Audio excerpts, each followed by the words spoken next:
Kozhikode corporation UDF mayor സ്ഥാനാർത്ഥി PM. നിയാസിന്റെ തോൽവിയിൽ തെരഞ്ഞെടുപ്പ് കമ്മിറ്റിക്ക് വീഴ്ച പറ്റിയെന്ന് Congress committee report.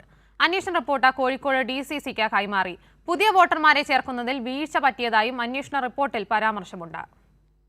KPCC general സെക്രട്ടറിയും കോഴിക്കോട് കോർപ്പറേഷൻ യു.ഡി.എഫ് മേയർ സ്ഥാനാർത്ഥിയുമായ പി.എം. നിയാസിന്റെ ദയനീയ തോൽവി കോൺഗ്രസിനെ വലിയ രീതിയിൽ പ്രതിരോധത്തിലാക്കിയിരുന്നു. കോൺഗ്രസിന്റെ ഉറച്ച കോട്ട എന്ന് അവർ തന്നെ വിശേഷിപ്പിക്കുന്ന പാറോപ്പടി വാർഡിൽ നിന്നാണ് നിയാസ് ജനവിധി തേടിയത്. തോൽവിയെക്കുറിച്ച് അന്വേഷിച്ച കെ.പി.സി.സി പ്രവർത്തക സമിതി അംഗം Nanu master, DCC general secretary TK. Rajendran എന്നിവർ ഡി.സി.സിക്ക് നൽകിയ റിപ്പോർട്ടിലാണ് വീഴ്ചകൾ വ്യക്തമാക്കിയത്.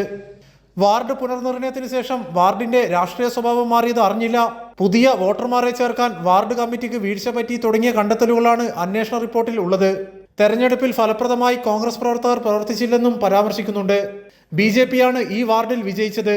തൃശൂർ ലോക്സഭാ തെരഞ്ഞെടുപ്പ് മോഡലിൽ കോൺഗ്രസിൽ നിന്ന് കൂട്ടമായി വോട്ടുകൾ ബി.ജെ.പിയിലേക്ക് ഒലിച്ചുപോയതായും അന്വേഷണ റിപ്പോർട്ടിൽ പറയുന്നു. കൈരളി ന്യൂസ്, കോഴിക്കോട്.